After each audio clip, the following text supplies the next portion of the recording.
सभापति महोदय, मैं आपके माध्यम से सरकार का ध्यान देश की प्राचीनतम संस्कृति के ध्वजवाहक उरांव और संथाली आदिवासी समाज की अस्मिता और उनके पवित्र तीर्थ स्थलों की ओर आकर्षित करना चाहता हूं। महोदय, जहां पुरखों की खुशबू है वहां आस्था का डेरा है।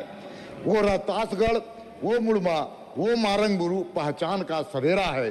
अध्यक्ष महोदय, उरांव समाज का गौरवशाली इतिहास बिहार के रोहतासगढ़ से जुड़ा हुआ है, जो उनकी स्मृतियां का केंद्र है और उनका पवित्र स्थल है। वो उनका आस्था का केंद्र बिंदु है।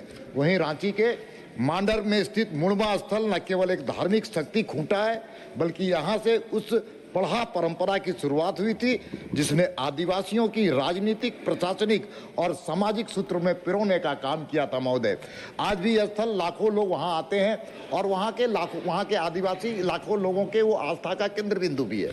इसी प्रकार से संथाल समाज की अटूट आस्था का प्रतीक मारंगबुरु पारसनाथ पहाड़ में स्थित है सर। और यह केवल पर्वत नहीं है, बल्कि संथालों का सर्वोच्च देवता और उनके अस्तित्व का पहचान है। लेकिन दुर्भाग्यपूर्ण यह स्थिति है सर, वहाँ आधारभूत संरचना का अभाव है सर। वहाँ पानी, बिजली, सड़क की स्थिति दयनीय है सर। इसलिए मैं अस्तित्व बिना पहचान कहाँ, जड़ बिना कहाँ सम्मान नहीं।